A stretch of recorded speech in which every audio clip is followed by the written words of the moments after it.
Welcome back to another episode of Keoni Chats.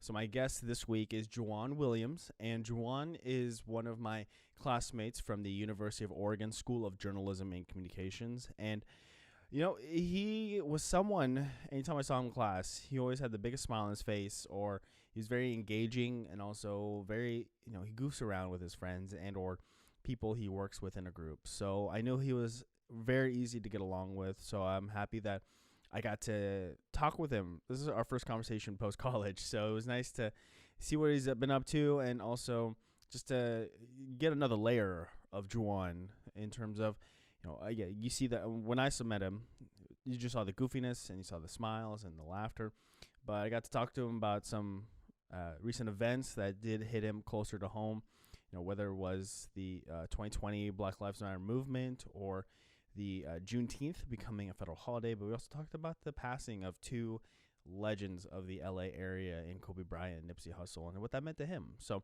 we talked about a whole lot of other items, so I don't want to dive too deeply on that, but it was great to just get this layer of Juwaan. And I hope that, if you've never heard of Juwaan or you've never heard of the University of Oregon or their football program, then I still urge you to check out this episode. Stay tuned. Just listen all the way through. He has a great story. He's very knowledgeable. And part of me hopes that this episode serves as a good educational point for those that are still curious about the Black Lives Matter movement or about Juneteenth, that they can refer to this episode and hear from Juwaan. Because what was very prominent while I was talking to him about that topic was that he will give you the history lesson. He'll teach you, but he's getting to a point where he is hoping people can do the research themselves. So I'm hoping this can serve as that kind of research for at least anyone that knows Juwaan or that is curious about Juwaan. So along with those items, I'm a football fan. I went to University of Oregon because I was a Duck football fan growing up. So getting to talk to Juwaan about his time at the University of Oregon as a student athlete, that was a lot of fun. I know, as a fan, I always thought there was this great notoriety, it's kind of some fame depending on your status on the team, but just to get his point of view of it all, because it is hard for him to hide. It is hard for him to be incognito, but to get him to just talk more about that and what it's like, that was also, again, another one of those. I hope this serves as like a reminder, a place people can go to, or this episode can serve as a place for people to go to when they're curious about what it's like to be a student athlete for that high status of a program. So I won't go too much deeper into the episode, but if this is your first time checking out Keoni Chats, subscribe, follow. You can go to any podcast platform, look for Keoni Chats. You can follow there, or if you go to youtube.com, check out Keoni Chats and subscribe there and hit the bell button to get in the loop when new episodes are released. Also, just a reminder that my schedule is bi-weekly, no longer weekly when it comes to episode releases. I do still post about the previous episode in between releases. So honestly, it's been the best change of schedule because I do feel a lot more relaxed, less stress on my plate. I can enjoy life. And I think if you start to feel the burnout more often, then you need to do something to change it, because this is a hobby. This is something I do for fun. So I don't want that to be daunting at any point at all. So check it out. So if you are more into the social media, I do post periodically, like I just mentioned. So to be in the loop when those episodes get announced through social media, you can follow KC Media 13 on both Instagram and Twitter, and then Conlu K Media on Facebook. So and also on the, I guess it would be, it's kind of hard for me to imagine, but the right hand corner of the screen, let's say that. There is a little tag for my website, keoniconlu.com, keoniconlu.com. So that's where I also post all of my creative content. So the podcast episodes, video version, and then there's actually also the audio version on the main page. And then I do also try to take my camera and I try to take my camera with me when I go on little journeys and take some photos. So that's where those photos will be stored. And then I also try to have a little bit of a blog series. So there was the DC animated movie review series. So that one just had a most recent entry with movies that I missed. So it was nice to start watching some movies again, and because at this point, this is July of 2021, we've had a few movies released that I got to watch. So there is one or two more that I need to dive into, but so you can go to my website and check those out there. And I also do mock drafts. The NFL mock draft season is over, but if you do want to see how I thought things would shake out, that's also a great place to go. So however you are listening to this episode on whichever platform you prefer, or if you are watching on YouTube, I hope you enjoy my chat with Juwaan Williams.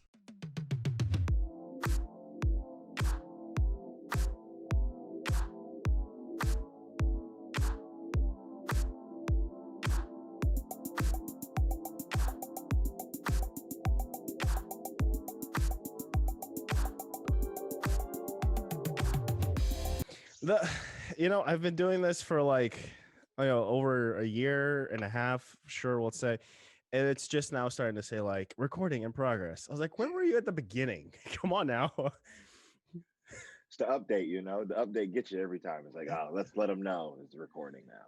Yeah, my work switched over to Zoom phones, and so I was teaching the owner, and as a joke, he's like, so you're saying if a client is being a jerk, I can't just record him without them knowing and hold it against them. I was like, sorry. No, unfortunately you cannot. Unfortunately you cannot. My bad. The update has screwed that for you. Yeah, it was a whole thing where my computer, which I'm using to talk with you today, it's like, oh, you don't have enough memory to update. So then it was a whole domino effect. I was like, I got to update the computer, to update the phone, to connect with a new watch. I'm like, good God. What is technology doing to us? Just moving us forward, moving us forward. That's all. With 20 steps back.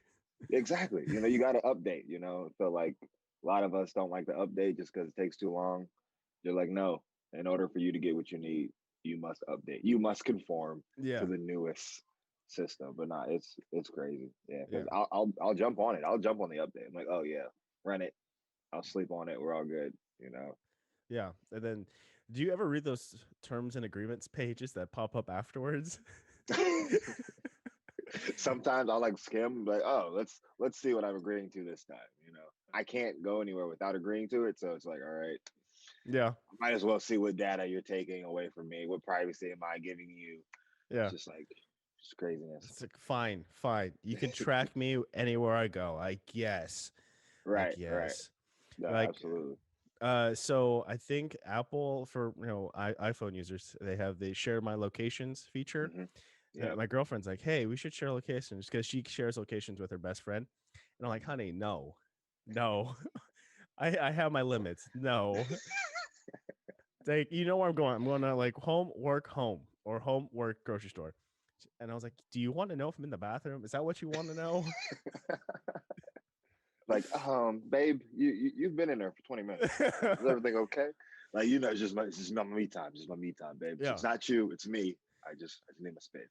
Oh, did you ever watch The League on FX? It's about these group of guys in their fantasy football league. Oh, I don't think so. It premiered a while ago, so it's not super new. But anytime they go to the bathroom, that's their I think it's stinker and tinker time to play with their fantasy lineup. I mean, I think isn't the old saying we do our best thinking on the toilet? I feel like that's the old saying. Yeah, it's men do their best thinking on the toilet. That's why we're in there for so long. I'm like, you're not wrong. I definitely peruse. Yeah. I don't really think. I like shop. I'm like, yo, let's see what I can get myself into. Amazon, one hell of a drug, I swear. Okay, man. So today is Father's Day. I mean, the day of this recording. And so you got the sweater on to represent Juneteenth, and then I saw you drink from your mug. So this just became a federal holiday, I believe, maybe like previous Thursday. So that would be the 17th. 17th. It would be Yeah, the. yep. Mhm. So what did that mean for you for that to be a holiday or a I'm federal recognized day? There you go. No, absolutely. I mean, it was a great step in the right direction. But also we understand that it could be a distraction to everything else that's going on. We didn't ask for it to be a federal holiday, um, but given the recognition of it and people are getting, half days off, whole days off, it definitely is a step in the right direction for the community. However, we also know that there's more that we need to handle. You give us a federal holiday, excuse me, but all we wanted was a law or a bill for lynching. All we wanted was a law and bill for police brutality. All we wanted was to discuss, reparations, just because every other community has went through a traumatic experience in the history of this country. They all got some type of reparation for it, no matter, how traumatic it was. And so you get the feeling of, okay, we still aren't at the table yet. They're still handing off scraps to us, but we're slowly but surely making our way to the table. Once we get to the table, then we can have those deeper talks and actually get down to the root of it. I mean, when we look at the history, this just past week, I believe there was I want to say 15 states that no longer can talk about Juneteenth, Hmm. like in their schools. So it's like, okay, you give us this national holiday, this federal holiday, but when kids go to school, they won't learn about it. So there's just, you get a federal holiday off, and you don't know the history behind it unless you seek that information out. So it's more of a backhanded compliment to the community. If you're reading into it that deeply. If you're not, then you just see it as, oh, they finally did something for the Black community. But those of us that want more and desire more, understand that it's just one baby step forward, and we got to keep moving in order to get to where we want to be. Yeah. And so where did the name Juneteenth come from? Because I read about what the significance of the day, Mhm. but then just the word Juneteenth just it makes me like I don't know, think of like a teenager. So I was just like, Mm. where did the origins of that title come from? Oh man, I mean, that's a great question. I'm not the Juneteenth history major, Yeah. but I believe like in once once it started to become a thing and people started to actually learn the history of it, it's like, okay, June 19th, smack it together, Juneteenth. Then now you're just like, Mm. okay, you can get behind it. It's like, okay, June 19th, Juneteenth.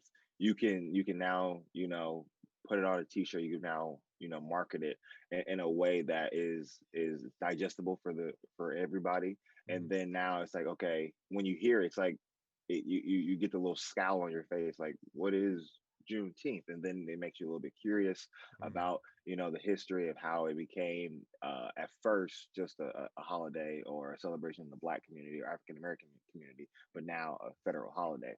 And it's just one of those things that picks at your curiosity, Hmm.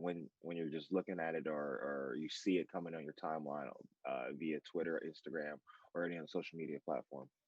Yeah, and so from what I read, is Juneteenth is the day that slavery was abolished. Now, Mhm. is there more to that, or is it just that's the main thing?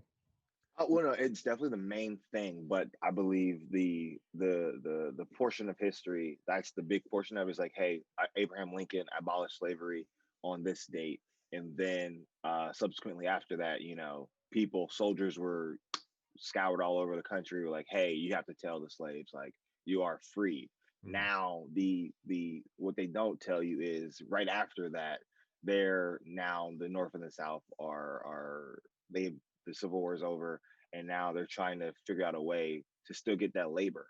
Mm. So it's like, okay, we can't just let a population of people that have been working for us for 500 years, you know, just leave. Like, where is that labor going to come from? So that is the impetus of a lot of laws, um, a lot of rules that are positioned, or that give a lot of, um, what is the word I'm trying to look for?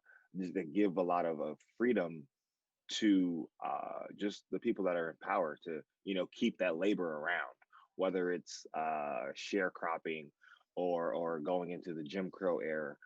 You see and feel the magnitude of the people that are in power. Like, hey, we understand that you're free now.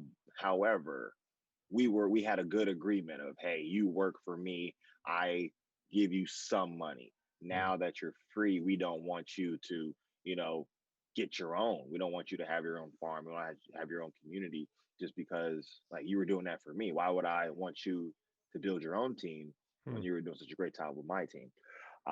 And so yeah, you see the history of that coming to fruition, and then you get to the Tulsa massacre, the Tulsa fires, and you see like, hey, at one point in time, we were a great community, a flourishing community in a small town that, for lack of a better term, like people really didn't know or care about until you see the dollar being spent just in a black community and being recycled over and over again, and it's helping many businesses in that area. And then one faithful well one unfortunate night, everything's up in flames, and then you lose it all, and then they turn to what they know better is like, okay, what we know what happened, what happened, are we going to have a talk about this? Is there going to be anything that come from it, or we just have to start from scratch all over again? So it's just the I guess the repetition of,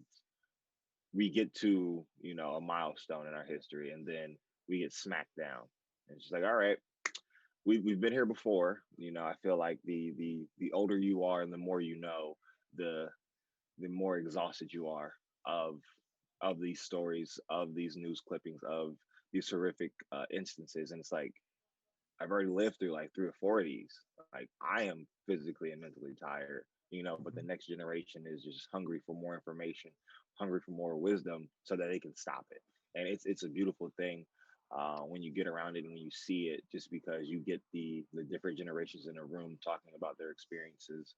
And just I believe Common said it, we need the wisdom of the elders and then the energy of the young people, to get us to where we need to be. And I wholeheartedly agree with that. You need, the wisdom of the fathers, the grandfathers, so that we can know the good, the bad, and some of the ugly, just so we can know, where to step, how to, walk into a room and things of that nature. And then you also need the energy, just because it's a marathon. Like, mhm. you don't know how far you're running, you don't know where the finish line is. You just know you have to keep going. Yeah, it's one of those everlasting chain effects. And Hmm. it's great that let's say for yourself, for example, it's like you're carrying it as far as you can and for as long as you can, and then Hmm. the next person that comes up and picks up that torch and carries it on further. That's Hmm. you're just I don't want to say that's one of those proud papa moments or proud parent moments. I think I just Right, say right, right. the day of this recording is Father's Day, but Hmm.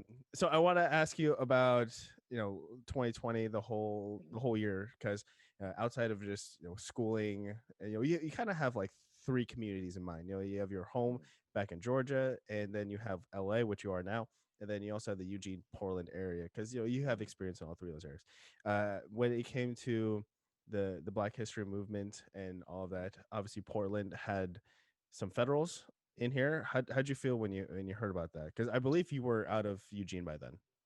No, absolutely, absolutely. Yeah.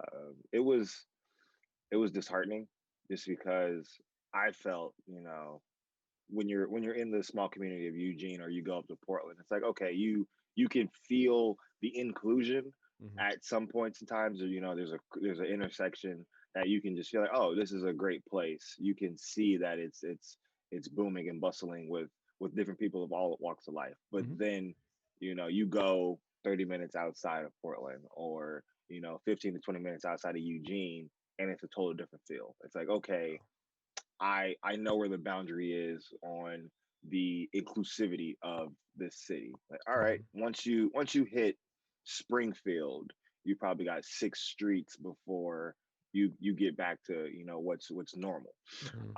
And then when you hear about the burning of the police department building in Portland, just the outcry for help in the city of Portland from the community, and as well as from the police department, you definitely understand the frustration, but you also are quick to say, hey, that isn't the right way to go about it. You can't just on a whim burn a police department now. Although I'm sure at the moment you have a euphoric feel when it happens, but now it's like, okay, we just burned down, X amount of people's livelihoods. Like Yeah. that's where they go to work every day, and it's like it's a blessing and a curse type of feel. It's like, yo, we did it, but what is going to happen? What are the consequences of these actions?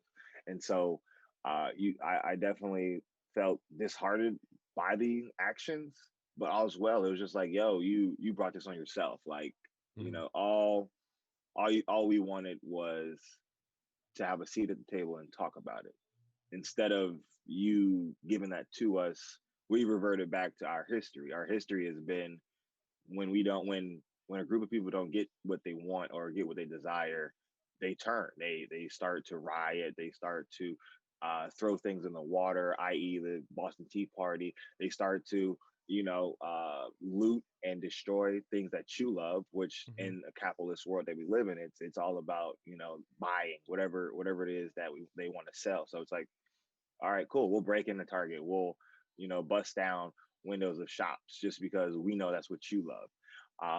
But yeah, I mean, there's definitely uh, ways to go about it. I'm not one to say, we should loot or riot. There's definitely a more diplomatic way about it. But in order to get that attention, you do need to do something that garners that attention. So it's like you're not trying to be on both sides of the fence, but you do see both perspectives in that. It's like you brought this on yourself.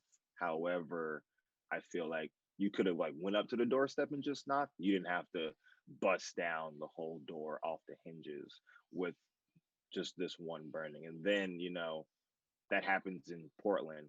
Now you have it happening everywhere else just because it's a snowball effect. You have it Yeah. in Portland, you have it in LA, you have it in the Bay Area, you have it all over the country. Now you're just seeing the multitude of people say, "Hey, Portland was just the start. If Mm-hmm. if you want to see how bad we really can be, you know, let's get dirty."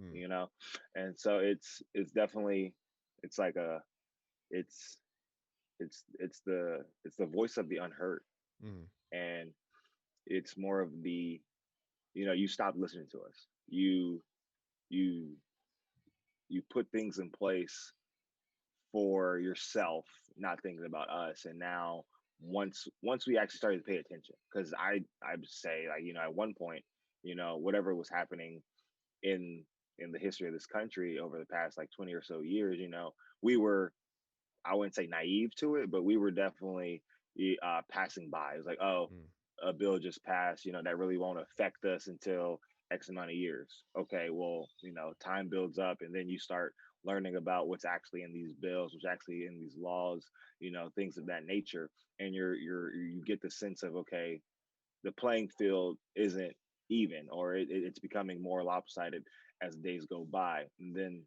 you're starting to say, okay, how can I get into this? What do I need to do?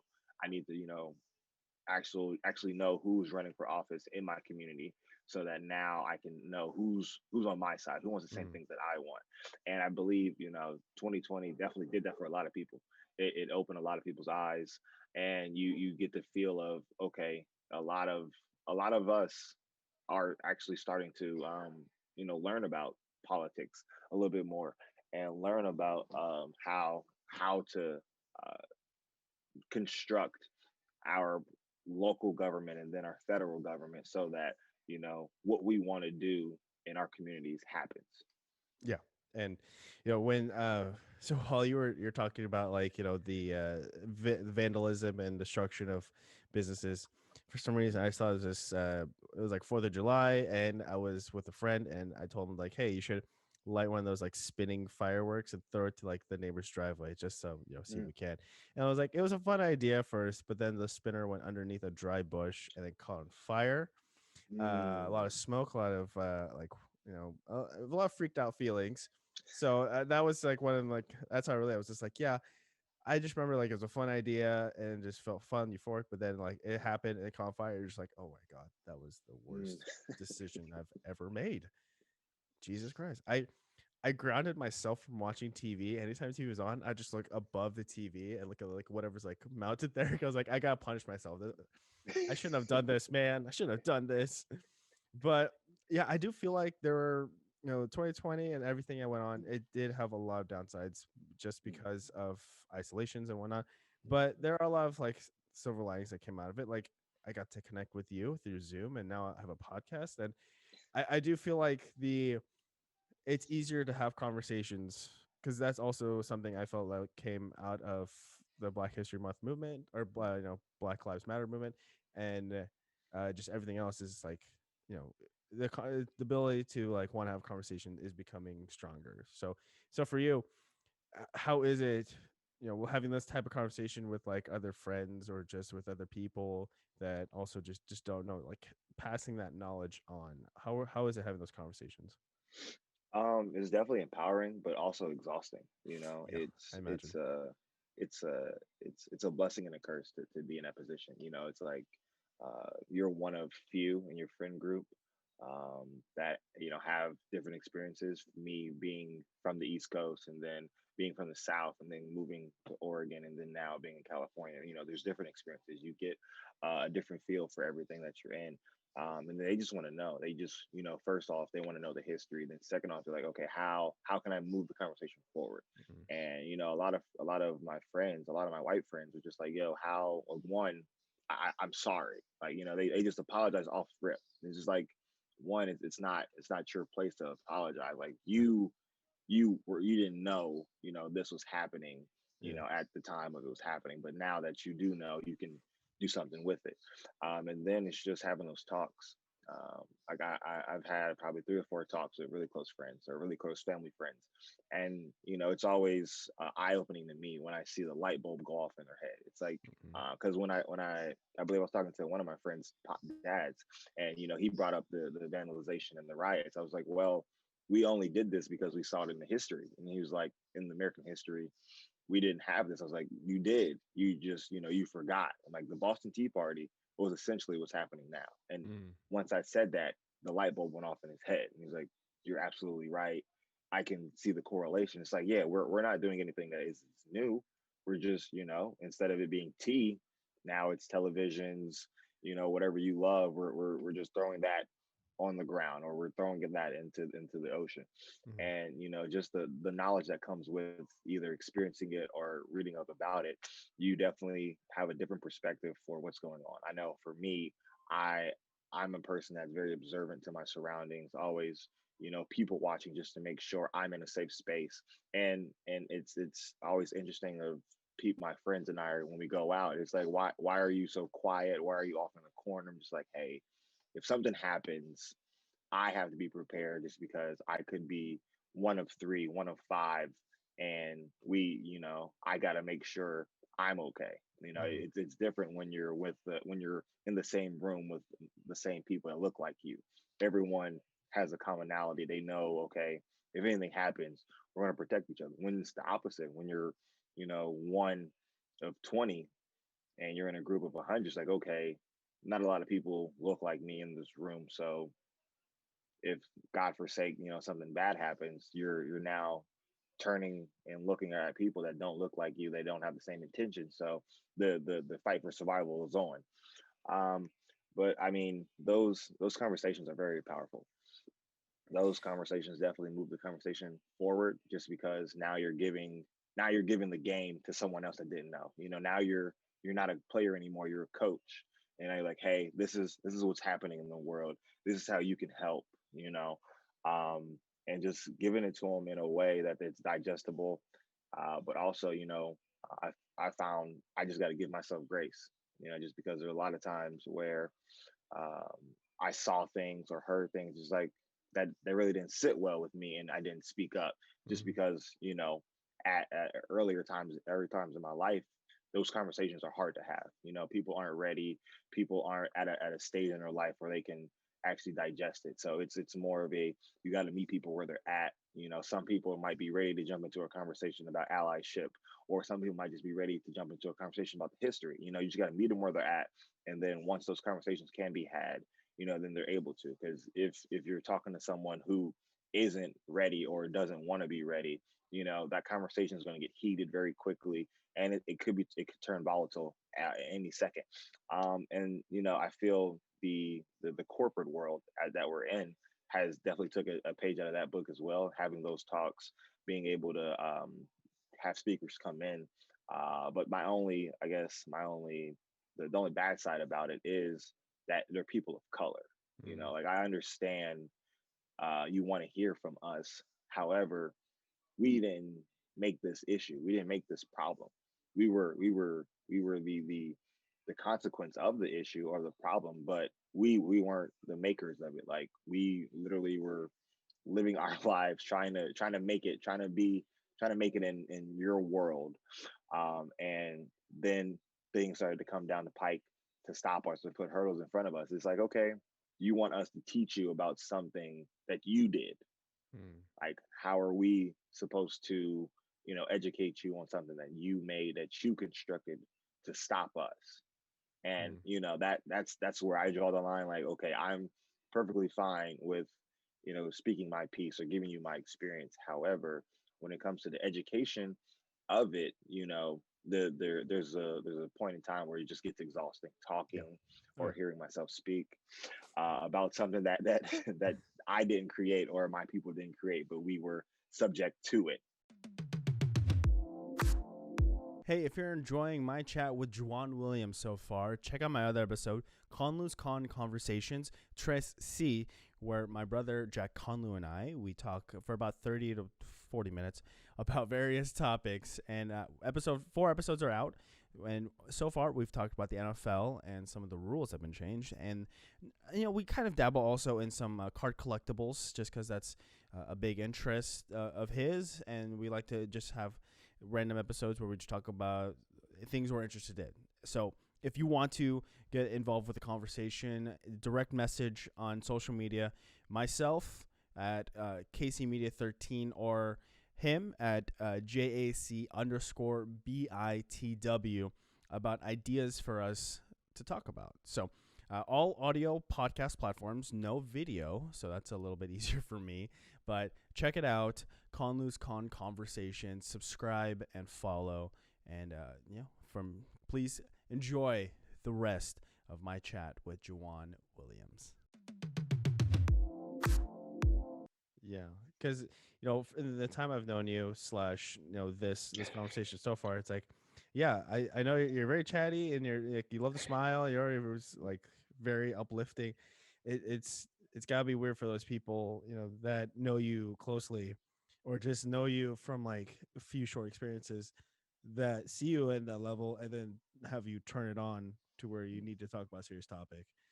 And then I know for myself when it comes, I've never had the conversation with like, because you and I, we don't have the same experiences. I've acknowledged Mhm. that. And I just know, like, to put a little bit of a light twist to it, it's like telling my mom like, oh, hey, I'm dating someone after it's been like months and months. I know, like, having that kind of conversation with her, it's weird. I mean, I have a little bit, I have a anxiety where I do try to think like, how do I word this? Am I overthinking about wording this, or how should go take it? Do you have any kind of things like that to work through when you do? I mean, like, you probably like used to it by now as far as talking about it, but in like when you first, I don't know, it's maybe a little too long ago to think about, but when this conversation first happened for you as a kid, trying to share some significance, did you have any like, did I say that right? Did I am I gonna like screw up this kid's like thinking about this going forward? Or are you just like, I'm just saying the guy can take it as it is?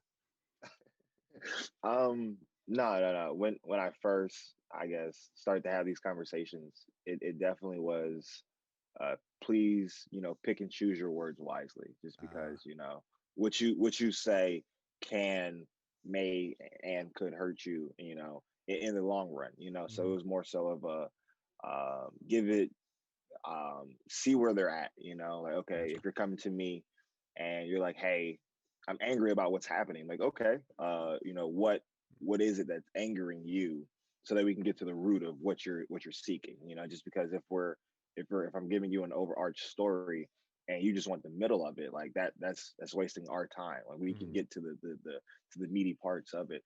But yeah, it was more so of seeing everyone else do it before me, and then being in those groups and having those talks and seeing a facilitator or a mediator, use different words or spin a story in a way that it's more presentable. Like when you're talking about lynching, you can't just bring up Emmett Till off the rip, because a lot of people are like, okay, that's an extreme story. However, it's true. That's a very extreme story. It's like, yo, this is definitely something that happened in our history that isn't talked about. Or when you talk about the Central Park Five, it's Hmm. like, okay, another extreme, but it happened. We have to adjust, we have to acknowledge it, and then we have to go forward from it. And so it's just like you you first observe and see how it's done, and then you take it and adapt it to whatever you do. I equate it to watching the NBA or NFL. It's like, all right, I'm gonna go practice Kobe's moves in the garage or the driveway, but he's 6'6", I'm 6'2". Hmm. There's gonna be a little nuance to it. So you just have to use what you saw and then adapt it to your style. You might be physically 6'2", but emotionally, spiritually, you are 6'6". How about I that? appreciate it, man. I appreciate it. That's a great segue, because how did you feel that the how the sports world handled the Black Lives Matter movement? NBA shutting down, reopening, bubble, and then NFL, and how they've handled it. As a former athlete, how'd you feel about that? I mean, sports and politics have been at the forefront or at the middle of a lot of issues in my history. Um, Whether it's the recent Colin Kaepernick or how the WNBA has been at the forefront of a lot of different movements. It's incredible to Mhm. see. We all saw and heard the shut up and dribble from the young woman that was in the newsroom, and it's like, okay, you you see us as role models as athletes, and we carry that torch very well. Like when you're an athlete, when you're in that public light, it's like, okay, you're not just doing it for you or your family. There are little boys and girls that see you and want to be like you. So there's definitely a different dynamic with it.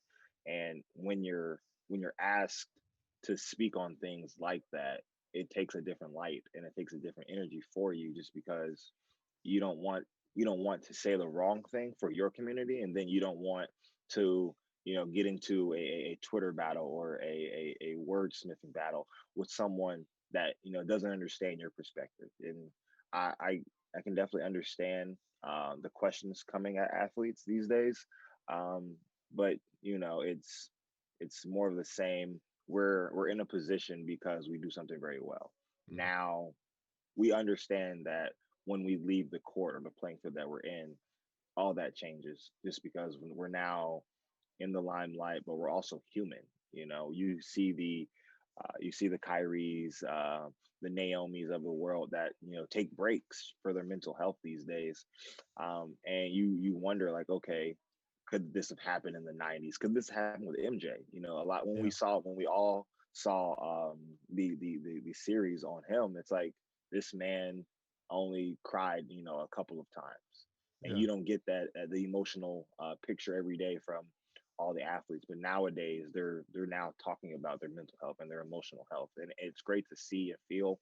um to get back to your question, it's definitely a feather in the cap when once you become that athlete. They're like, hey, if you're going to speak on something, please be knowledgeable about it, so that you don't make the organization look a certain way. You don't make yourself look in a certain way, just because you know nowadays, or excuse me, in the old days, it was more about the brand of the team. Hmm. Now it's more about the brand of the individual, just because people are going out there making different deals for themselves as well as the team or the organization. So it's definitely twofold. You have to be knowledgeable about what you know and how it will affect you as a person or as a player, and then also how what you say and how you're what are you doing in the community. You see the LeBrons and the Jalen Roses of the world creating their own academies for academics, and putting their money in education, which is perfectly, and I commend all of them on doing it. Then you have others that just talk about it, and then you have the whole Milwaukee Bucks situation in the bubble. And they shut down the whole sports world for a good 36 hours, Yeah. and you see that here and there. It's like, okay, when are you going to actually take these athletes serious and give them their flowers, or give them respect that they deserve as public figures? Yeah, and I am seeing that. I remember that incident. I do also remember just like a few other like reporters just telling athletes just to just do what you're there for to do. But it's like yeah, that's I remember. Like I'm a big NFL guy. NBA, I'm sort of paying attention to, like not Mhm. just because of the Blazers, but just because NBA goes on when NFL is not. So I just remember like in the NFL, there's like players that are trying to think about what they want to do after the season or after their careers. And I think there was like Von Miller or something like that. He invested in I can't remember where. I think it was like some sandwiches or some like a sandwich food chain. So it's like, okay, cool. He's doing something to set himself up for afterwards. And also, yeah, talk about mental health has been pretty loud, which is awesome. And because I know I've dealt with some of that fairly recently, not fairly recently, but just about 2 years ago or so. So for you, where's your head at? Let's do a little check on Juwan as far as with 2020 now on to 2021. How are you feeling that 2020 sets you up for I know 2020 is almost 2021's almost done, like halfway through, which is crazy to think about. How'd you feel that kind of propelled you into this first half of the year? Oh man, it definitely. I mean, 2020 was right up my alley. If anyone knows me very well, they know I like people to a certain extent. So the isolation did me very well. I can stay in this room all day long, and people will think like, are you going through something? Like, Are, nah, are, I just are you alive? Hey, right. wake up. Just like nah, I just like my space. I like to be in isolation. I Sure. like to always think, listen to either podcast, some type of funny video, something like that, and just plot my next moves. But now Hmm. 2020 definitely did me well. I was able to keep a job, thankfully, and so that always helps. And then just start to plot. I got into to stocks and cryptos during that time, and then that world of how to when to buy, when to sell, things of that nature, definitely intrigued me. Also, just started to plan uh, vacations for myself, just because Oh, I know since the time I was at Oregon, I didn't have a real vacation. And then, going into college athletics, it's like you're just going 365 days a year. One season stops, you're going right into the next. And then now you look up, you're in June, July, and it's like, okay, I got football coming up and in the middle of July. How are we feeling? We need to recharge, things of that nature. So 2020 just probably accelerated the travel bug for me, but yeah, I'm excited to get out there, see the world. While I have my time on this earth. there you go. Where's the first stop you're gonna go? First stop is Tulum, Mexico. Oh, why Yeah, there? yeah. It just looks great on IG. Like everyone's been at Tulum in the last like month and a half. I was like, yo, it looks wonderful. And then they have an outdoor gym made from bamboo and like sand and wood. Like I Hmm. just have to, do one workout there and take a picture and that'll be it. Yeah, yeah. Other than that, it's just like the closest thing. I've never been to Mexico, so I was like, oh, let's not go Greece or Italy the first trip. Let's go Mexico, and then we can then some of my friends have gone to Greece or some of my friends have gone to Italy. So it's like, okay, let's take a small trip first, Yes. and then we can get recommendations about other places. But yeah, Mexico's first, and I believe either Greece or Dubai will be 2022. There you go. Yeah, let's stay on this continent first, and then let's work our way branching out slowly. Right. Exactly. So before I want to dive into your time at the University of Oregon, but before we get there, I do see a poster of Kobe and Nipsey Hussle over your left over no your right shoulder. What did their passings do for you? Like, how did you react to their passings? Well, first and foremost, Kobe was my guy. Kobe was my Jordan. Kobe was my goat. Kobe is the reason why I'm a Laker fan. And my mom will tell you, like, when she called me and told me it was happening, like she's on the East Coast. I think it was probably like 8 or no, it's probably like 11 when I woke up, and she was Mhm. calling me. She's like, "Hey, Kobe died." I'm like half asleep, and I'm like, okay, there must be, someone else named Kobe that had Yeah. just passed. I'm like, oh, we're all good, okay. And then, I hang up with her probably like 15 to 20 minutes later. I just start getting these alerts. I'm like, oh crap. Yeah. and you just get that heart sinking into your stomach, feeling like, yo, I never met the man, I never knew the man personally, but everything he went through, everything he stood for as a man, a father, and a basketball player was like, yo, he was becoming the dad, the man I wanted to be. He was always there for his children.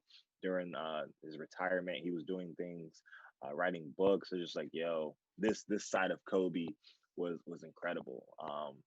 And I was late to the Nipsey Hustle train, Mm. but being in Eugene and being in Portland, you definitely get the LA and the Bay vibes from Yep. from all the homies, Yep. and so they put me on Nip.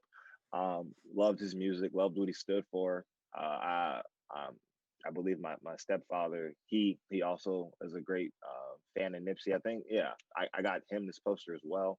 Mm. Um, if not, it's probably a Tupac one, but either or, you get the black excellence vibes from Nipsey. He was just like, hey, I got something, but I also want to do something for my community. Like, my community's always had my back, so I'm gonna give it in return. And just the passing of those two men, kind of made me, think like, okay, how what we gotta grow up now. We're getting older. Life is short.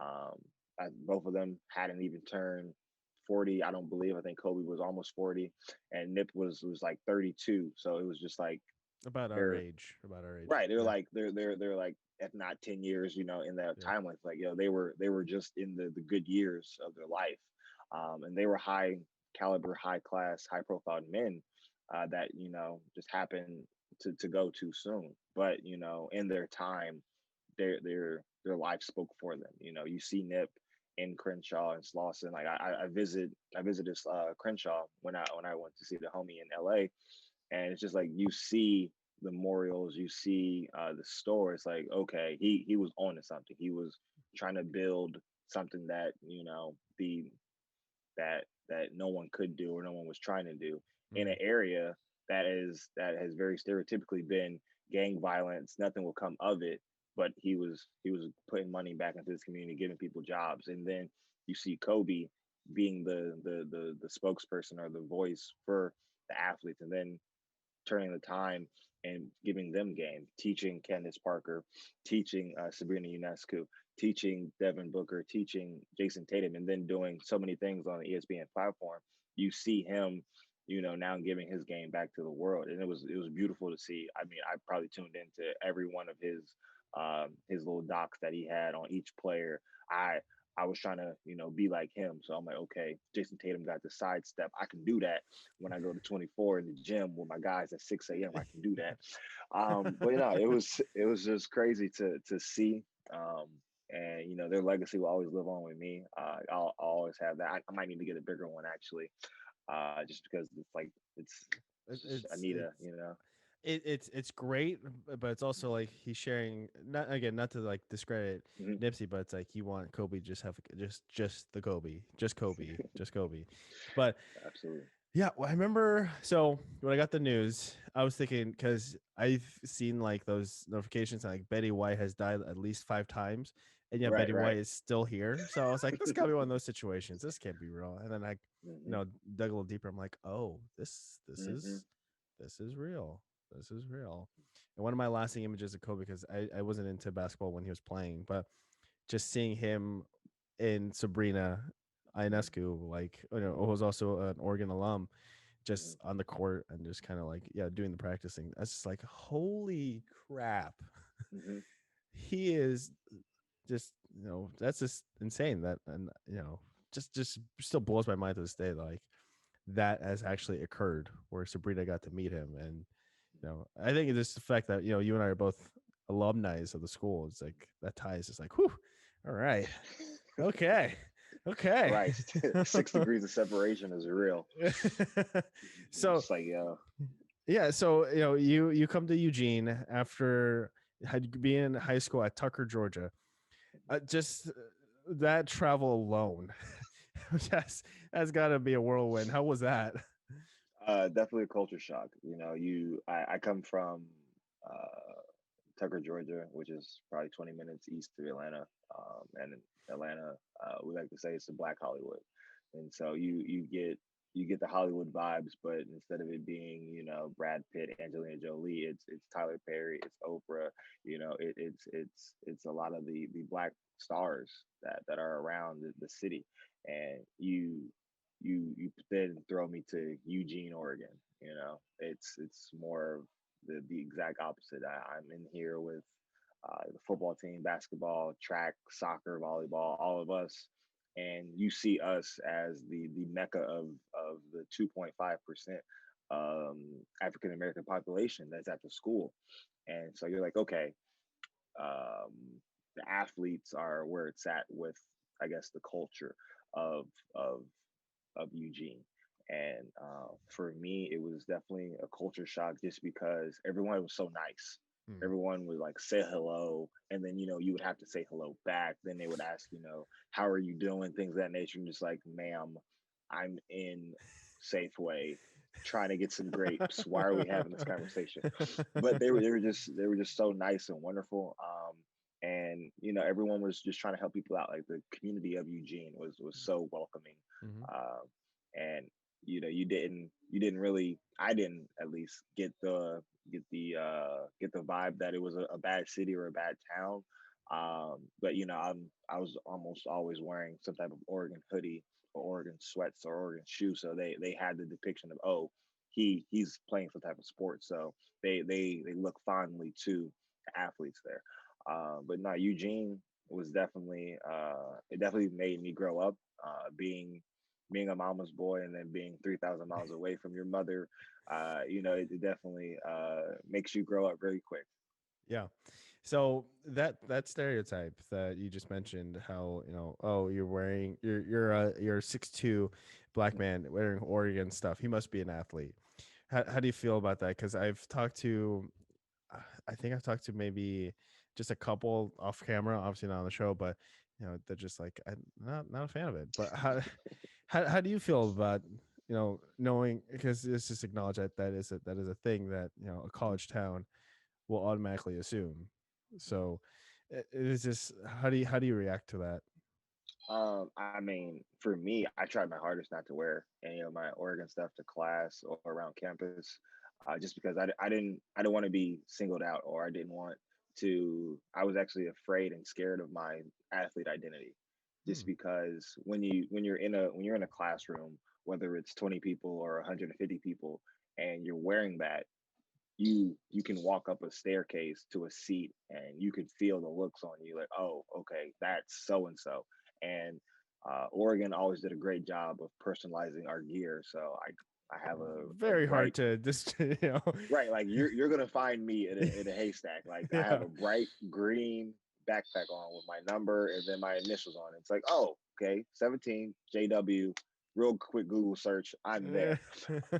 No, so it was hard to just be normal, Mhm. because at the end of the day, athletes, we're people too, we're humans too, but we just would like to feel normal as we get our education. So it was definitely difficult when you're away from school. You have to go talk to the professor, like, hey, I'm on the football team and we're going to be away 6 weeks out of the year. Here's my schedule, and then they give you that look like, oh, you're an athlete. I Either they love you or they've had a difficult athlete in the past, and it's like you get the cold shoulder sometimes. It's like, okay, Mm. this is going to be a difficult class, or you're in class and you hear the whispers behind you, or you hear the whispers in front of you, people looking over their shoulder, like, oh yeah, football team. And like, okay, all right, great. And then we didn't, as athletes, we always stuck together, and then there was always a lineman or a center of basketball. It's just like, yeah, homie is 7'2". He has to play a sport. If he doesn't, we have to get him on the team. Mm. Um, and you get the sense of, we want to be normal. Mhm. However, we're extraordinary at one thing, whether Mhm. it's whatever sport we play. We just want to feel normal. And I feel like Marcus Mariota did a great job of that. Although he could have been the president or the mayor of Eugene at one point. He definitely walked through campus, and did it the right way. He Yeah. always had headphones on or the hoodie on, and just he tried to be resemble normalcy as possible, but it's always a little different when you have a recognizable face. Yeah. And so I remember when we had our journalism class together. Actually, rewind a little bit. So I just remember, like, when you're saying like, oh, you go to a professor, be like, I'm in the football team. I just imagine you going to Dan Morrison, be like, hey, I'm a football player. I'm gonna be out of the class for these weeks. I could just imagine him looking at you and be like, so what? Just giving you some sort of slack. Absolutely. Oh my gosh. I mean, the entire Morrison family has been great to me. Whether it's Alex, Deb, or Dan, they've been awesome. I mean, when you meet, I feel like I met Deb first, Hmm. and she was incredible. Like I had the week class in the summer with her, Deb, were her, Dan, Rebecca, Hmm. Kelly, and I believe one other professor, and like that was my introduction to Dan, Hmm. and like I was like, oh, he's very intimidating. Like, Yeah. all right, cool. And then you meet his other half. It's like, okay, I don't Super see how kind. this is right. The best woman ever. Like, yo, Yeah. this is literally my mom in Oregon. Like, yo, like I love Deb. And then you're like, how does this work? Like, how do you get Yeah. along with Dan? Like, at all things, like this is Dan. Like this Yeah. man is intimidating. But no, it was all love from Deb, and then she introduced me to Dan, and then Mm, I believe Dan was one of my professors in Gateway. mm. So it's just like, oh, like I walk in with a different confidence than everyone else, just because as we know, like Dan is intimidating, Yep. and Yep. he doesn't take too much crap. So I remember walking into Gateway, I was like, oh, I got Dan that I'm in the first three rows heckling the crap out of him, and I like do. I looking remember at that. me. I remember that. Everyone is looking at me like, do you know this man? Like, do you know what you're doing right now? Like, he's one of the hardest professors. Like, no, it's Dan. Like, once you get to know him, Yeah. then you're good. But nah, he was great. He was awesome. But he was very understanding of it. Oh yeah. Yeah. He was like, yo, like I'm out there with you. Like we shoot it for Cave Alvin. Oh, perfect. Then you know my struggle. But he he also was like, okay, so what? You still gotta Yeah. get the work done. Like I Yeah. understand it, but you're here for a reason. You Yeah. got to get this work done. But no, it was incredible working with all of the Morrisons. Yeah. So yeah, I just remember like where I met you. I think it was a gateway, maybe two, one or maybe two or three, one of those combos. But yeah, it was you, Byron Marshall, and then defensive lineman. The last name was TJ Daniel. TJ. Hmm. Yeah, I just remember you three just like stuck together. And then honestly, out of the three, I did recognize Byron because offense and the camera's always on his face. You could see him through the face mask. So I just remember freaking. I'm like, that's Byron Marshall. So yeah, and then I just remember he did go more incognito with his outfits. So yeah, I was like, yeah. When you were saying that, I was like, that fits. That fits with the, big fan of the sport slash student slash sees an athlete. You're like, how do I approach this? How do I talk to them? But yeah, I mean, like I'm so happy I got to know you and get to now have this interview with you and get to reconnect. All good, man. So how did you find journalism? What led you to there? Because you can make the argument like, oh, after your playing career, you want to go be a broadcaster. Because I've seen that with all other sorts of like former athletes. What was your ideals when you came to the journalism degree and journalism school? I mean, so at first, I wasn't into journalism. I was actually trying to become a doctor. I was Oh, trying to become a pediatrician. That's what I told all my schools that recruited me. I was like, yeah, I want to be a pediatrician just because I thought that was the way. I was like, yeah, I love kids. Let's be a doctor for kids. yeah. And then I got to Oregon and took Math 111. I was like, okay, this is college math. This is something different. I made it through, and then I took like the week long course with Dan and Deb. I was like, wait, this is more what I like. Like this is okay. Mm, This is telling stories. This is getting to know someone on an intimate level, and then you're telling their story through their eyes, or through a lens that no one has seen before. I was like, okay, that's a little bit more my speed.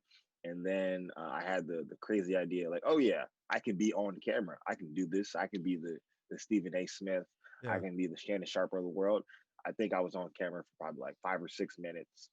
I couldn't speak a word. And I was like, yeah, okay, maybe not on camera. Let's go behind the camera, and we could still, I just wanted to be close to the sport Sure. that I Yeah. love, and just get to know the athletes on a different level. Just you know them on the court and how great they are, but the people that play are even better. And so that's where the love of journalism came from, and Mm. then meeting great people like yourself. I mean, I got to work with Adrian Garcia, and he taught me the ropes as well. And just you get to meet the great people that are in this industry that love it. I mean, my teammate Carlisle Garrick, who just did the I want to say the Apple commercial. Hmm. Um, you get to meet the Tevin Jordans or the Tevin Tavares of the world who just did the documentary for Russell Westbrook on Why Not. You get to meet these incredible people that have the same interests as you, and you get to talk to them. You get to see how they move and where they want to go. It's like, oh, this is amazing. Mhm. Just for the love of media and storytelling, and it doesn't hurt to have the backing of one of the great universities in this country. It gives you a great platform, and then you have Portland that's right up the road. Mhm. You have great storylines that you can intertwine. But yeah, the love for media was just, I guess, one, seeing the writing on the wall, like, hey, the sciences and the maths here at Oregon are pretty tough. Like Yep. biochem, I heard a lot of people pull their hair out in biochem. So I was like, yeah, I don't need that. Let's go over here. Let's get this ASL, Yeah. okay? Because ASL is not going anywhere. And then we're gonna, pivot to journalism, just because you can stay around the sport. If I need to be a writer, I can be a writer. If I need to be a producer or on camera, I can try. But on camera is definitely where I draw the line, just because as soon as that red dot comes on, I lose all intelligence. Keoni Chats is proudly sponsored by Cove Hard Yerba Mate. Josh Mackler is a good friend and former guest of the show, and after he came on where he talked about the origins of Cove, I was very curious just what yerba mate tastes like in general. So after going to the store, getting that yellow can that said yerba mate, I got my baseline understanding. So from there, I was like, what does it taste like with alcohol? So after his episode, Josh was very kind and sent me a package of all four of his flavors, including a mango colada, berry lemonade, and a mojito. I'm a citrus person. I loved all four of these flavors at different stages just because there was a little bit of time between each tasting. But you really can't go wrong with whichever options you choose. So if you would like to try some of Cove's Hard Yerba Mate, go to hardyerba.mate.com, HARDYERBAMATE.com. Shop around, look at maybe getting some of this flavor, some of that flavor, maybe get a t-shirt. And before you check out, use a discount code Keoni Chats Cove, KEONICHATSKOVE for 25% off your total purchase. That is huge. Thank you to everyone at Cove for believing in the show and providing this discount code for the fans to try out your stuff. And I can't thank them enough, because this is the first discount code I've ever had. So it always blows me away anytime I get to talk about them. So you must be 21 years and older to purchase any alcohol. You can still use the discount code for clothing, but it must be over 21. And everyone, please enjoy responsibly. Dude, I mean, you're doing fantastic right now. It's like you heard the recording in the beginning. You don't have a second camera going on, so I mean, you sound smooth, elegant. You got the mic going, but you got the AirPods in. Just gotta get this kind of mic with the arm, and then look at you. You're set up, ready to go. I Watch appreciate it, man. watch out, Pac-12.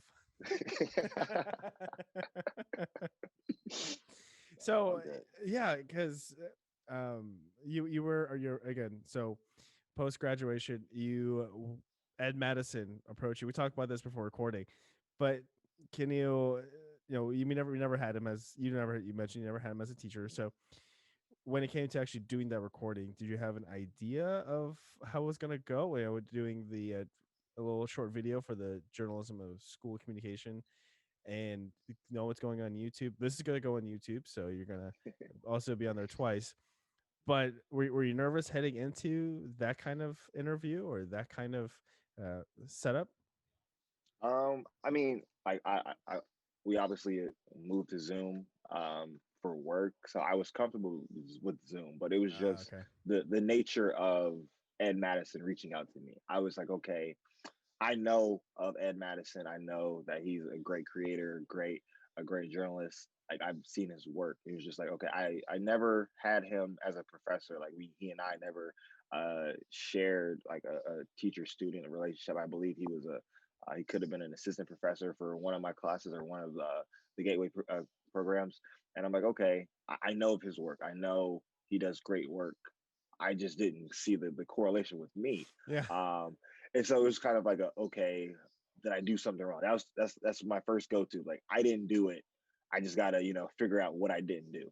Um, but no, when he reached out and said, hey, we just want to talk about what you did at the J school, how the J school prepared you for your work now, and then what are you doing now? And then he also had I believe the Sydney Mhm. who she just graduated from the School of Journalism on as well, and she wants to get into the sports world. And as a caveat, it was like, hey, Sydney will be on as well. She may have a couple questions for you. She's also a former student athlete, so it was a great segue and a great, I guess, opportunity for her to have someone to reach out to in case anything happens, or just to give her my game and how I had the pitfalls and the rise to success.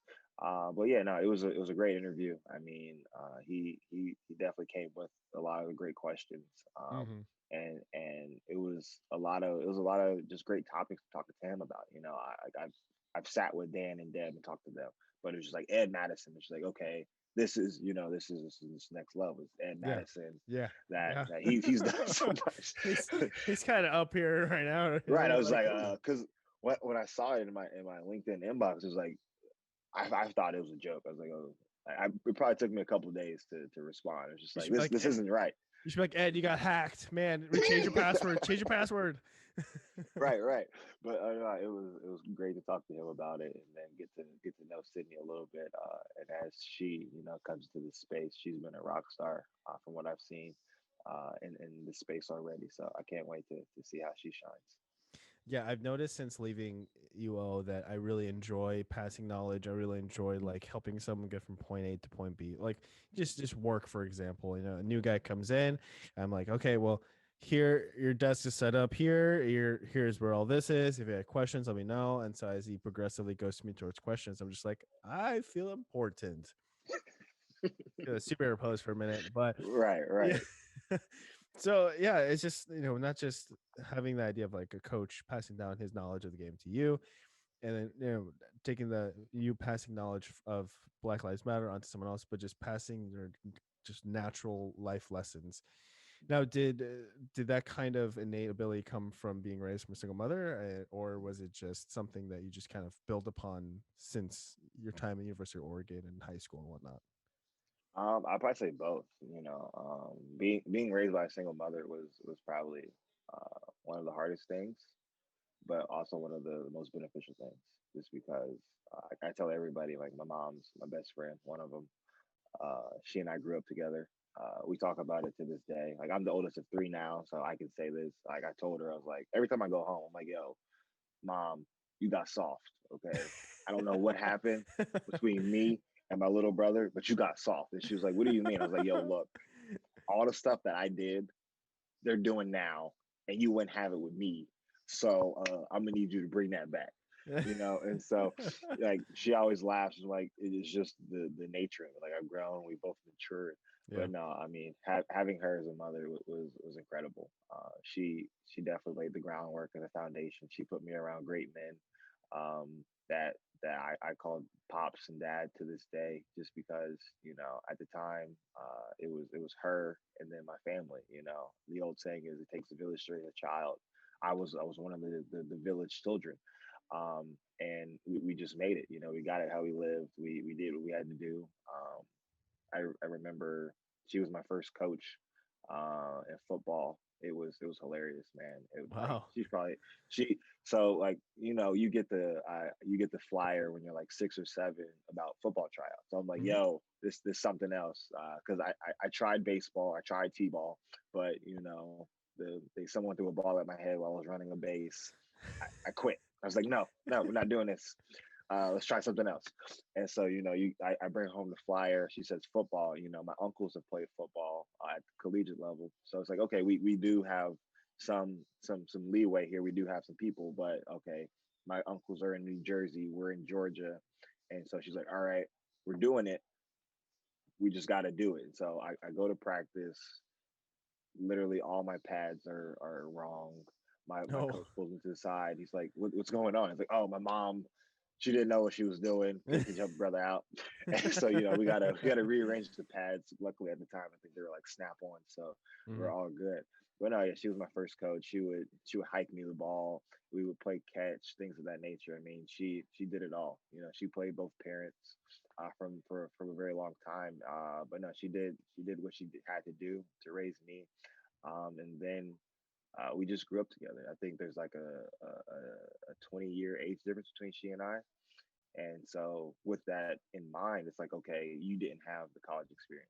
You sacrificed your college experience so that you could raise me in a world that at the time wasn't kind to black men, but at the time wasn't kind to black children or black people in general. So she had a very cautious mindset going into it. And so there were multiple times where I would be upset at her just because she would be very hard on me. She was like, "Yo, you can't act a certain way when we get out here, or you can't do what everyone else does Mm. because of X, Y, and Z." And at the time, I didn't get it. I'm just thinking, she's being a parent, she's being an overbearing parent. But no, Trying to she was contain you and trying to make right. She sure was you don't like, go crazy. you know, yeah, she was just like, hey, you have to, when you move out here in the world, you have to move in a Mm. certain way, and you have to move with conviction. You can't make too much of a stir when you do it, but you also have to understand that you have a place in this world. You just got to find it. You got to go for it.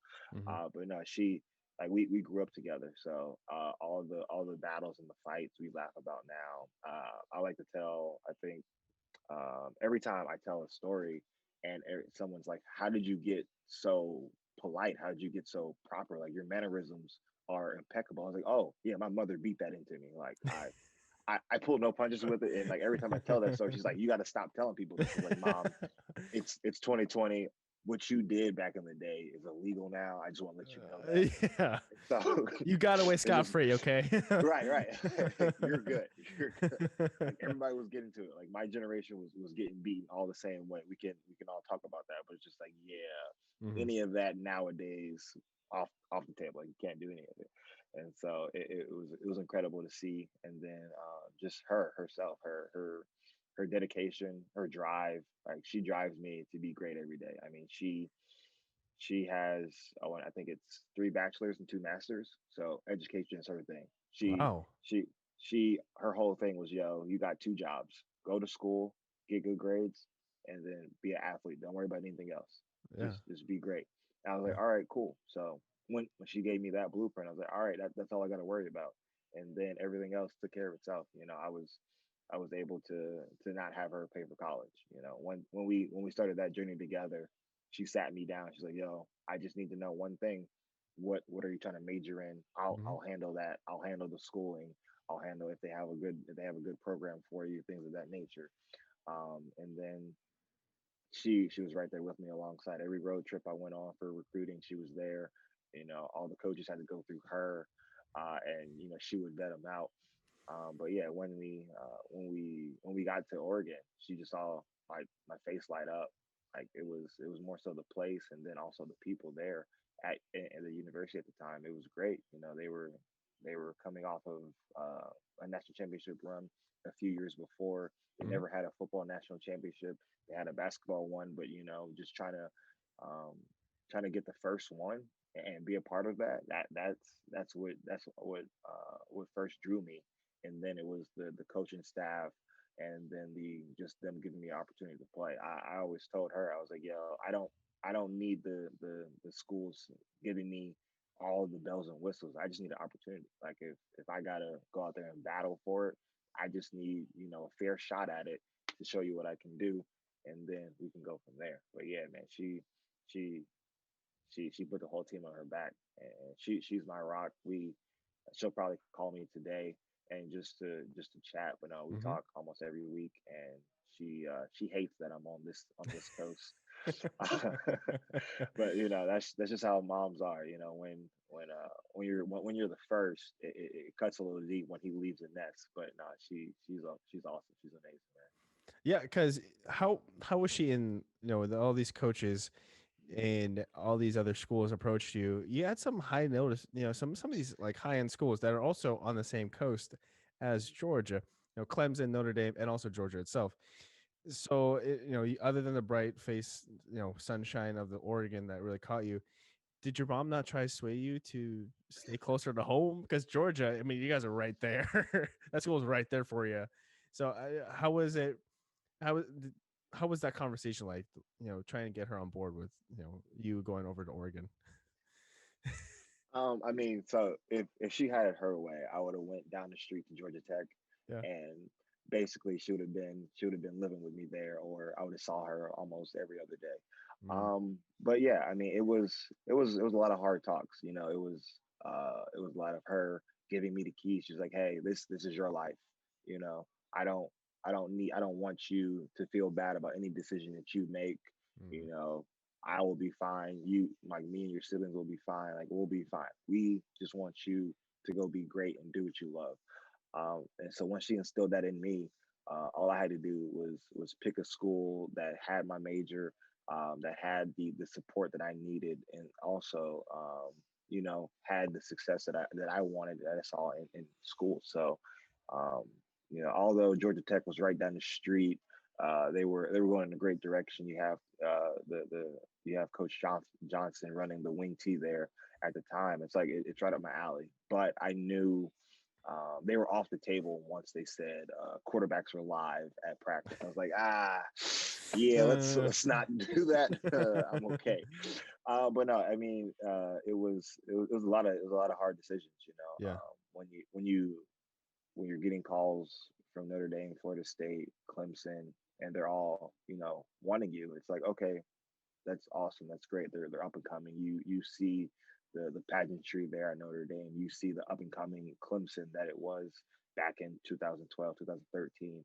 And then you always have Florida State, battling for national championships. And then you have these coaches calling either you or my mother, like on a daily or weekly basis, like, hey, how can we get them? How, you know, I always watched how she asks questions of the coach. Hmm. I would always, sit there next to her, like either on the couch or when they come to our house, and she would pose questions to the coach. She's like, okay, Mm. I understand that, you see, a lot in my son, but dive deep into that. What do you see in him Hmm. from a athlete standpoint, and then how can your program help him as a man? And she would always ask those hard, tough questions. I'm like, yo, she's thinking about stuff that I wasn't even thinking about. I was just trying to figure out what was going to wear on it every Saturday. Yeah. It was just like the maturity level for us. She and I was totally different. But like, as I said before, I just watch, and then I take from the people around me. She was definitely one of them I take a lot from, just because we were always in the war room together. So when she got a bad vibe out of a coach, she would just shut it down completely. She's like, yeah, nah, we're on to the next one. And then Mm. we're talking in the car, and there's like the elephants in the room, but it's just a quiet car ride home. And then I'm like, so we gonna talk about this? And she's like, oh no, it was just a bad vibe, women's intuition. I'm like, all right, bet we gonna run with it. Yeah. I've now learned, hey, just she don't feel it, it's all good. I'm okay with walking away. Yeah. But then it was always she always put the onus on me of when when it came time to make a decision. All right, now that you've made your decision, you gotta call them and tell them like you're not coming. I feel Mm. like that was probably like the hardest moment for me, just It's a because it's breakup. like, It's a yo, breakup call. right? It's just like like you're nervous, and and it's like, okay, I gotta call this grown man and tell him I'm not coming, or tell him, hey, appreciate you recruiting me, but it just didn't work out for X amount of reasons. She was like, all Yeah. right, yo, you got to be a man about this and tell him, or else like you won't get this chance. Mm. And um and everyone always told me like this is one of the most important decisions of your life yet. It was always like, hey, your college decision is one of the most important. Then who you marry is another one. It's like, so you're telling me this is a make or break decision right here. All right, cool, great. Yeah. I just like, yeah, no pressure, don't mess it up. But At like great, awesome, 16, 17, you're like, right. awesome. This is great. Sweet. Exactly. No, but yeah, when she got when she gave me the green light about Oregon, I was like, all right, cool. I can, I feel comfortable. And then I feel like when I boarded that flight, like June of 2013, June 21st, 2013, Hmm. and like she's bawling while like I'm walking through security. I was like, yo, this is gonna be okay. Yeah. I, but no, it was more so. It was a great opportunity for she and I. Yeah. Like I had to grow up. I had to leave the nest, and then she also had to, she now had to look towards the two little ones that she had. Like my little sister is coming out here, is coming to Arizona for her Hmm. college, and so now I get the, oh, you just gave everybody the green light to go west. I was like, Yeah. hey, That was it's not great out here, me. right? I mean, hey, when you're out here, it's great. No bugs. Very limited humidity here and there, Hmm. and it's like, why not? Uh, but no, yeah, it was great to see. And then every time she came to Eugene, she had a great time. Yeah. Whether it was for a football game, bowl game, spring game, whatever have you. She always enjoyed herself, and it was a nice little vacation. Yeah.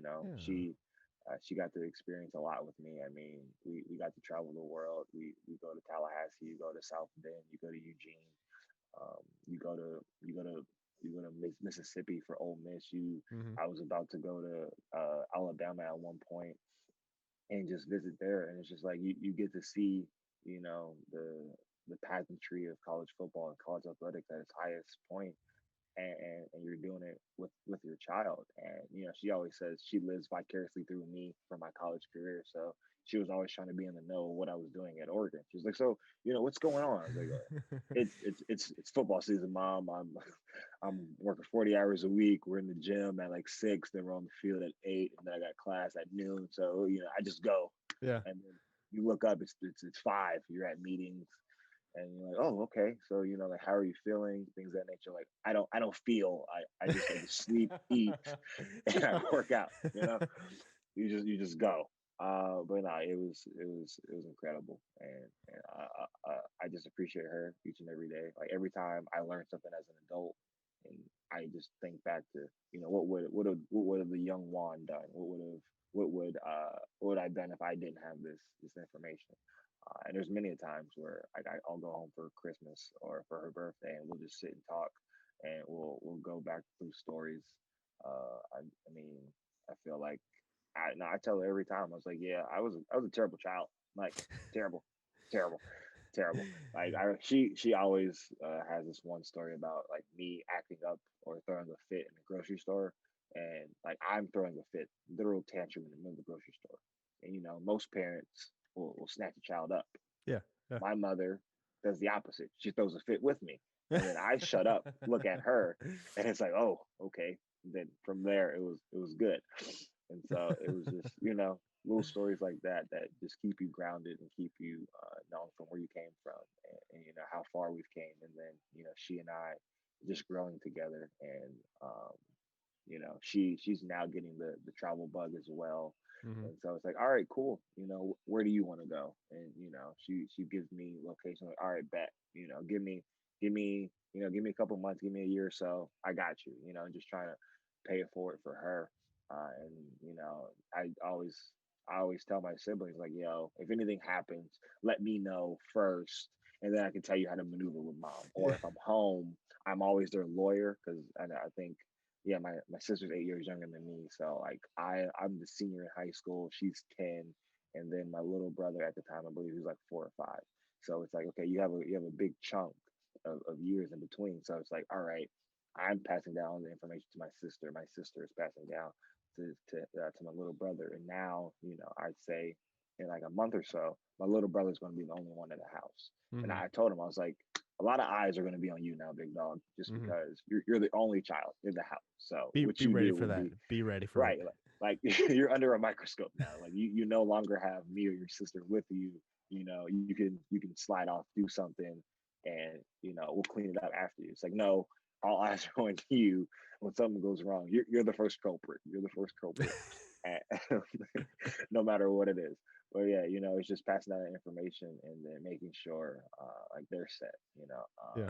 I feel like it's my duty to just give them all the information I had. They're my sister's going to Arizona Christian for acro and tumbling, so I'm no longer the athlete of the family.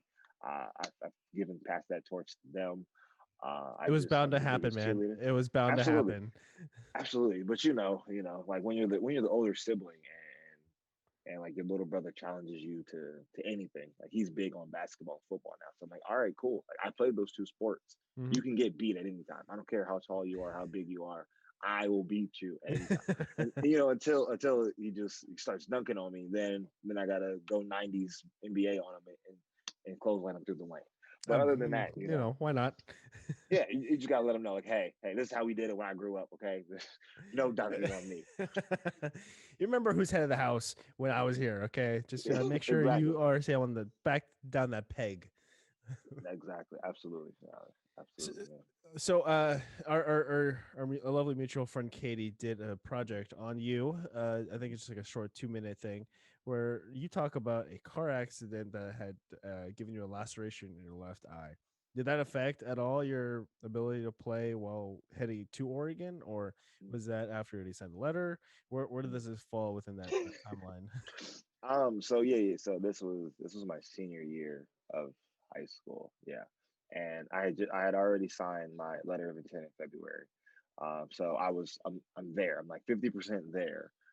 They send me my acceptance. I graduate high school, and then I probably say that weekend I get into the car accident. Um, and like in the video, it's just like a gruesome picture, just because at the time, A little bit, like yeah. the model of the class was Pixar. It didn't happen, so I was like, all right, I know I got one picture Yeah. of me afterwards. But yeah, it was it was a scary moment for me. It was like, Mhm. yo, at any moment this thing could be taken away from me. This game of life, this thing we call life, could be taken away from you at any moment. So it was more of a slow down type of deal for me. It was a come to Jesus moment, if you will. Um, it was it was insane, and then you know, partially losing vision in my left eye was crazy. Um, I was I had the great fortune of talking to the EMT at the scene, and he was like, "Oh yeah," like he was very calm, cool, and collective about it. He's like, "Oh yeah, that happened to me a couple times. Like all they're going to do is put some ointment, give you a patch, and you'd be good in like a week and a half." And this is probably I'm like 4 weeks before I report to Oregon, and so Oh, I'm like, okay, this is like I'm up against the clock here, and I'm yeah. like, I can't report have blurry vision or can't play, I'm thinking my whole career is over before it even starts. I'm like, I'm gonna be at the house for a whole year, and then I got to do something else. But no, I mean, it was scary. I mean, my mom was probably more scared than I was, just because she knew what all I had done up to that point. Um, and it was just insane to go through it. But the time of just sitting in my room, just thinking about what happened, how I survived, and then just going forward. Um, and just coming away with that was it. Like a scratch, a lacerated left eye, a permanent mark on my nose, and then chipped tooth. Mm. Like that's it. Like that's perfectly fine. Like I'll take it any day. But yeah, no, it definitely gave me a new perspective on life. It was more of a you're going too fast right now. You want everything to come at you, uh, 100 miles an hour because you think you're ready. Yeah. Well, let me halt you in your stop in your place really quick so you can, think and then move accordingly. So it was definitely a learning experience for me, and I appreciate it. And then when you're in class, And when I was in that 1 week class, it was like, okay, hey, we have to do a story today about a scar. And then I'm in the group with Katie, Eric Armistead, and Adrian Garcia, and Mhm. everyone's looking at each other like, okay, do we have any scars? And like Eric says no, Katie says no, Adrian says no, and then they all look at me. I'm like, I mean, well, I do. And I tell them the story, and like, we're running with it. And like, Done. all right, cool. So like in the span of, I probably say 18 to 24 hours, we do it all. We do the whole interview. We do the driving scene. Like Eric Armistead gives me his I think it was at the time like a Ford Explorer, and he Mm. just heard me talk about this crash, and like the look on his face where he gave me his keys. He's like, Yeah. all right, look, man, I know this is school, but Yeah. don't crash my whip. But nah, it was an incredible experience. And then like as we talked about earlier, it was just the storytelling of it is like, okay, you have these two or three scars, and they tell a whole different story about how they happened and what came of it. And just to see that in front of a class, and I believe Dan and Deb still use it to this day as an example. So Mhm. I'm grateful for it, and I'm always willing to tell a story when Yeah, you're forever immortalized just because they asked. are A, not just because it's video, but it's B, because they're using your video as like a way to show kids up and coming, like this is how you do a short 2 minute story piece. So get ready, guys, because you can try to reach that level.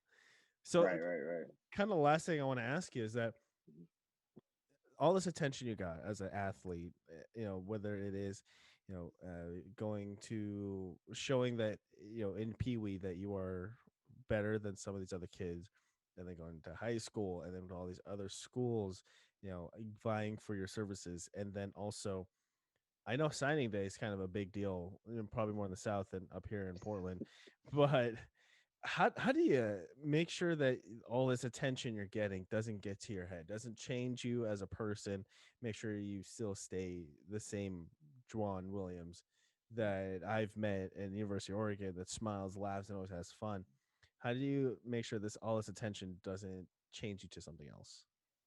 Oh, that's a great question. I mean, there's multiple things for everybody. For me, it was, just having a group of friends and a group of people around you that, whenever something good came out in the news, it's like, oh, he got an interception. Like, oh, great. Well, I remember back in Pee Wee when you got knocked out on kickoff return. Like every time I get around my uncle, he's You like, know, remember the one time I came to the game and you were knocked out. You're like, your mother had to come get you. I was like, oh, Jesus, thanks, right, thanks, guys, thanks, family. right. You just got to keep you grounded and level. But it's more so. I'm my biggest critic.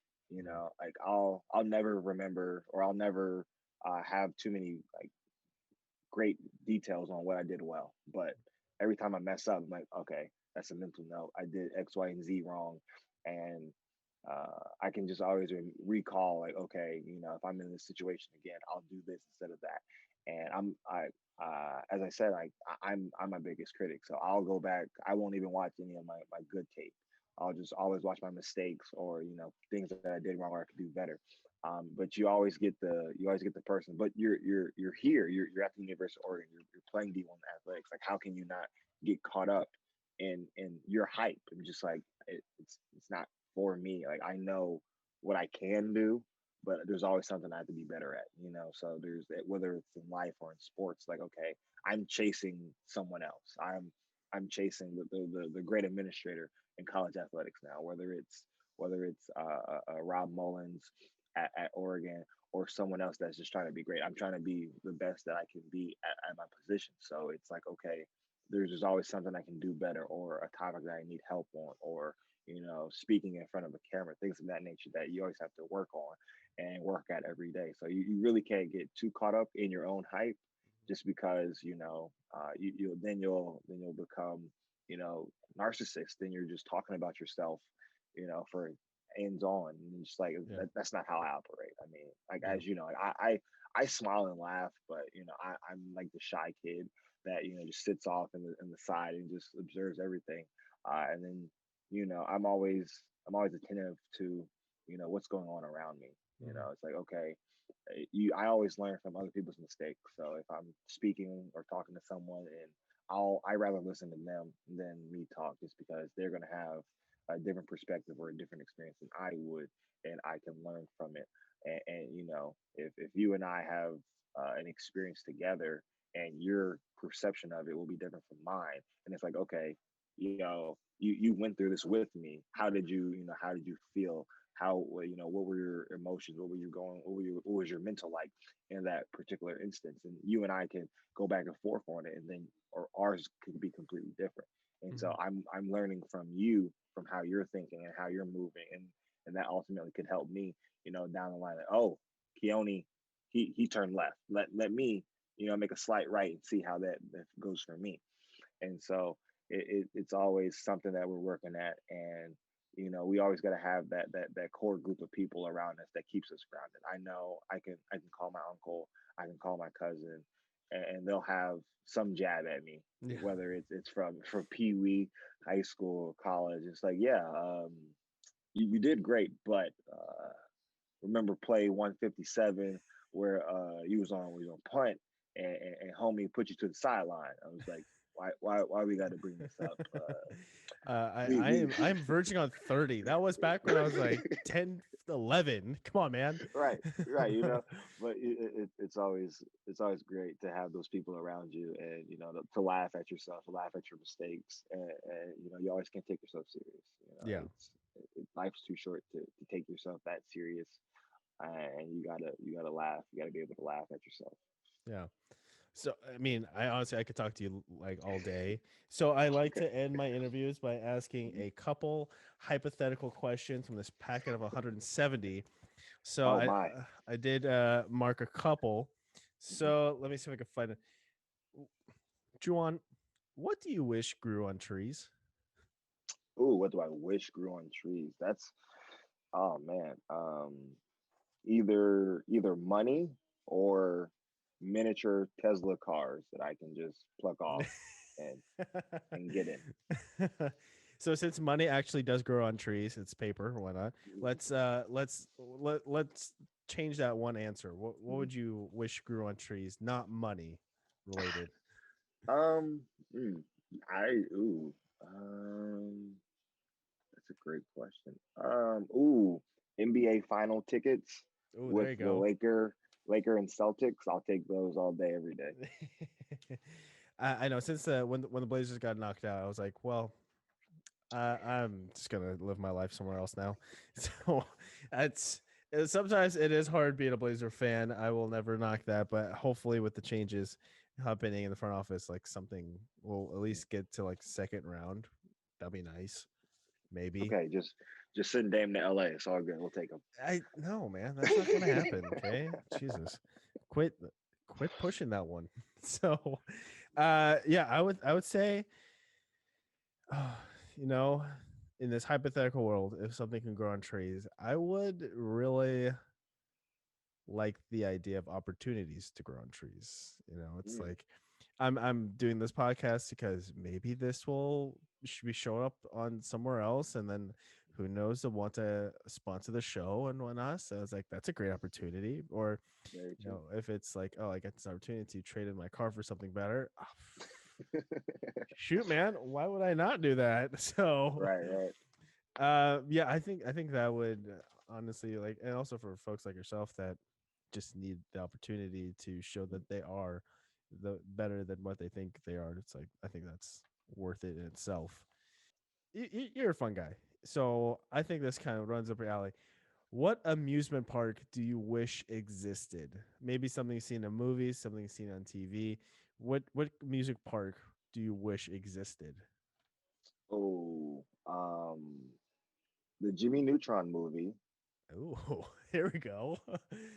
where they go and save the world from the aliens and their parents, and Mhm. they hop on like every ride at the amusement park and just take off. I want to be Sheen, and I want to ride the I want to ride the I want to ride that ride. I feel like it was like Lord something. I don't want to mess up that name, Yeah, but yeah, I want to be Sheen and just take off in that in that rocket ship. Like yeah. that was great. Like that, yeah, I feel like that's a great one to have. And you know, yeah, no, I feel like that or any adventure Timmy, Cosmo, and Wanda went on in the Family Odd Parents. Like, I love this I'll like take it. early 2000s like Oh man, yo, Nickelodeon. There you go. I was a cartoon kid, man. Like all of it, we were in it. I mean, and then we can take it back to like the late '90s and go Pokemon as well, Mhm. or Digimon. It was a great time to be alive. It was a great time to be a kid and have those worlds together. Yeah, I for some reason like I feel like if I ask someone jokingly like outside of work, I feel like they would just say, "Oh, I want the Jurassic Park ones." Like, no, why would you want that? That's horrible. That is horrible. That's the worst answer I've Right. ever heard. Absolutely. Like, no, I'm okay. I'm okay. Like they're like we saw from the movies, like It's they're gonna smart. that's not Like, gonna oh, work. at all. No, Like you can no. try to create it. Like no, like you saw the maturation of it. Like it just got worse. When you Yeah. kept messing with them, it just got worse. It's cool. There's dinosaurs, but it's like they will turn on you and they will try and eat you. Do you Exactly. want that? No, and then like all of them, literally all of them are bigger than us. Yeah. Like so, it's not a good deal. Like no, Yeah. I'm good. Let them have their space. I'm all right. I won't visit. I won't visit. Nope. Nope. Did you ever watch the second the new Spider-Man series or the new Spider-Man Mm, movies with Marvel? The mm, second one, Far From Home, they mm, go to I think Italy and they have this big festival, big carnival going on. I was like, that'd be super fun. I'm sure it is a real thing, but it's like in the realm of this movie and this question, I'm going to assume it's fake. So I think that'd be cool. It's like a giant, it's like a Ferris wheel and mm. then just all sorts of rides. I can't remember exactly. It's been a little bit since I've seen the movie, but I thought it'd be pretty fun. Plus, I want to go to Europe. I think that'd be cool. Absolutely, absolutely, no, absolutely. I mean, Italy is definitely on my list. I need to learn how to make pasta like homemade. So I can walk into my kitchen when I get my dream kitchen and just have There you at go. it. There you go, man. Juwan, where can the people find you on social media? Oh man, I mean, I don't really like post on social media like that. I feel Sure. like in this world of social media, I'm terrible at it. But no, I'm on Instagram, Juwaan.Williams, and then I believe my Twitter handle is JWAAN 17. Hmm. And then I believe that's it. I haven't moved to TikTok yet. I'm trying to hold strong. Please hold stronger. Just because it's like everyone's there. I'm like, no, I'm okay. I'll get the reruns on IG. Don't worry, Yep. I'll see it. Yeah. But yeah, I haven't made the full move over there. I'm not a millennial. I'm Yeah. still I think a Gen Z or a Gen X, whichever venue I fit You know what? Just keep fighting. Keep fighting that good fight. Thank you so much for coming on the show and sharing your story. Hopefully, just thinking about what you said in the beginning. Hopefully, this reduces at least a few people from asking you about Juneteenth and the Black Lives Matter. So, hopefully, they can tune in and then get educated, and then they can just start the conversation from there. Absolutely. No, I appreciate you, man. Thank you for reaching out and then having me. It's been great to catch up and too. This is awesome. Thank you so much for sticking around until the end of the episode. If you like what you heard or watch and would like more episodes from Keoni Chats, the show can be found on all podcast platforms and YouTube under Keoni Chats. If you want to keep in the loop on other creative content releases, you can follow KC Media on Instagram and Twitter under KC Media 13. And then on Facebook, it'll be under Conlu K Media. So if you'd like to be a guest, email me at kcmedia13@yahoo.com. Tell me your story. I'd love to get you on the show. So until the next episode, everyone, please take care.